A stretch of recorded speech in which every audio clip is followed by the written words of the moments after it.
जरा सोचिए, 4 महीने की जबरदस्त मेहनत और नतीजा $3 लाख का भारी नुकसान। ये कहानी है ट्रेडर डैन चुंग की, जिन्होंने एक ऐसी हार को जो किसी को भी तोड़ दे, एक शानदार जीत में बदल दिया। तो आखिर उन्होंने ये किया कैसे? चलिए इसी की पड़ताल करते हैं। तो हुआ ये कि डैन चुंग एक प्रॉप फर्म के साथ एक स्पेशल स्टेटस पाने की कोशिश कर रहे थे। 4 महीने तक लगे रहे और नतीजा अकाउंट $3 लाख के नुकसान में। मतलब सब स्वाहा। ये एक ऐसी हार थी, सच कहूं तो, जो किसी भी ट्रेडर का करियर खत्म कर सकती थी। लेकिन फिर कहानी में एक जबरदस्त मोड़ आता है। उन्होंने कुछ बदला और 2 महीने से भी कम समय में $4,13,000 से ज्यादा का प्रॉफिट बना लिया। ये सिर्फ एक कमबैक नहीं था, ये तो पूरा कायापलट था। सवाल वही है, आखिर कैसे? तो ये सब शुरू हुआ एक जबरदस्त माइंडसेट शिफ्ट से। डैन ने अपनी सबसे बड़ी हार को अपनी सबसे बड़ी सीख की तरह देखना शुरू किया। उन्होंने ये समझा कि फेलियर मतलब असफलता आपको डिफाइन करती है। अगर आप फेल नहीं होते तो आप ग्रो भी नहीं करते। और बस इसी एक एहसास ने सारा खेल बदल दिया। तो सबसे जरूरी बात क्या थी? डैन ने एक बहुत बड़ी प्रॉब्लम पकड़ी। उनकी जो पुरानी रिस्क स्ट्रैटेजी थी, जो पर्सनल अकाउंट्स पे तो बढ़िया काम करती थी, वो प्रॉप फर्म्स के अजीबोगरीब नियमों के आगे पूरी तरह से बेकार थी। उन्हें एहसास हुआ कि सिर्फ मार्केट को नहीं, बल्कि इस खेल को ही समझना पड़ेगा। तो डैन जो स्ट्रैटेजी इस्तेमाल कर रहे थे, उसे कहते हैं डायनामिक रिस्क। इसका सीधा सा मतलब है कि जब भी नुकसान होता है तो अगले ट्रेड पर रिस्क कम कर दो। क्यों? ताकि कॉन्फिडेंस बना रहे। सुनने में तो ये बहुत सही लगता है ना? लेकिन प्रॉप फर्म के नियमों के चलते यही सही लगने वाली स्ट्रैटेजी एक मैथमेटिकल जाल बन गई थी। और यहीं पर डैन को आहा मोमेंट आया। देखिए, प्रॉप फर्म्स आपको एक ड्रॉडाउन लिमिट देती हैं। मतलब आप एक लिमिट से ज्यादा पैसा नहीं खो सकते। अब सोचिए, आपने 1% का लॉस किया। डायनामिक रिस्क के हिसाब से अब आप सिर्फ 0.5% का रिस्क लेंगे, ताकि कॉन्फिडेंस बना रहे। इसका मतलब क्या हुआ?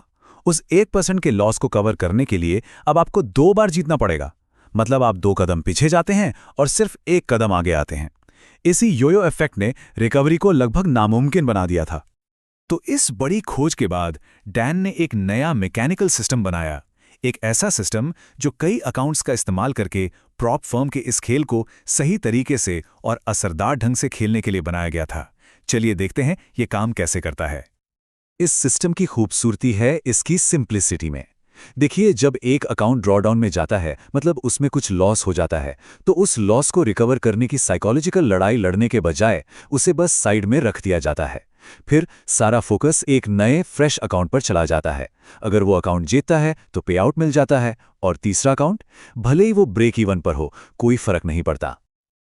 और ये है असली जादू। भले ही overall trading performance break even हो, मतलब जितना कमाया उतना ही गवाया, ये सिस्टम फिर भी एक नेट पे आउट जनरेट करता है। कैसे? आप ड्रॉडाउन वाले अकाउंट से तो पैसे नहीं निकालते, लेकिन जो अकाउंट प्रॉफिट में है उससे पे आउट ले लेते हैं। इस एक तरकीब ने प्रॉप फर्म के गेम को पूरी तरह से पलट कर रख दिया। लेकिन रुकिए, ऐसा मैकेनिकल सिस्टम तभी काम कर सकता है जब इमोशंस कंट्रोल में हो। यहीं पर साइकोलॉजी का रोल आता है। डैन का सिस्टम एक डिसिप्लिन्ड और डिटैच साइकोलॉजिकल फ्रेमवर्क पर टिका है, क्योंकि असली चाबी स्ट्रैटेजी नहीं, बल्कि उसके पीछे की साइकोलॉजी है। डैन एक कहानी सुनाते हैं, एक गैंगस्टर और एक मनी कलेक्टर की। कलेक्टर को हर हफ्ते $20,000 के बैग में से $1,000 मिलते थे, लेकिन जल्द ही उसे लालच आ गया।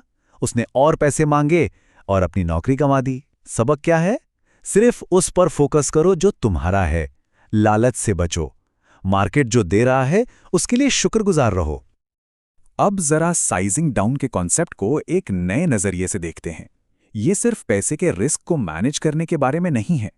असल में ये उन खतरनाक इमोशंस को खत्म करने का एक टूल है जो ज्यादातर ट्रेडिंग गलतियों की जड़ है। गुस्सा, चिंता, शक। एक तरह से ये अपने लिए मानसिक शांति खरीदने जैसा है। तो इस सारी सीख को एक एक्शन लेने लायक प्लेबुक में कैसे बदला जाए? चलिए डैन के पूरे अप्रोच को एक सिंपल गाइड में बदलते हैं, जिससे प्रो फर्म के चैलेंजेस को पास किया जा सके। तो ये रहा पूरा प्लान। स्टेप 1, फेज 1 चैलेंज में एग्रेसिव रहिए। हर ट्रेड पर 2% का रिस्क लीजिए। लक्ष्य है इसे 2-3 विनिंग ट्रेड्स में जल्दी से पास करना। स्टेप 2, फेज 2 चैलेंज में रिस्क को घटाकर 1% कर दीजिए। ये वो फेज है जहां ज्यादातर ट्रेडर्स फेल होते हैं, इसलिए संभल कर चलना है। और स्टेप 3, जब अकाउंट फंडेड हो जाए तो रिस्क को बिल्कुल कम करके 0.25% से 0.5% पर ले आइए। अब लक्ष्य पैसा बनाना नहीं, बल्कि कैपिटल को बचाना और लगातार पे आउट लेना है। तो डैन चुंग की कहानी हमें एक बहुत पावरफुल आइडिया देती है। उन्होंने अपनी जिंदगी की सबसे बड़ी फाइनेंशियल हार को एक ऐसे सिस्टम में बदल दिया जिसने उन्हें कामयाबी दिलाई। और यह हमें सोचने पर मजबूर करता है, क्या पता किसी की सबसे बड़ी असफलता ही वो चीज़ हो जो एक दिन उसके सबसे बड़े सिस्टम में बदल जाए।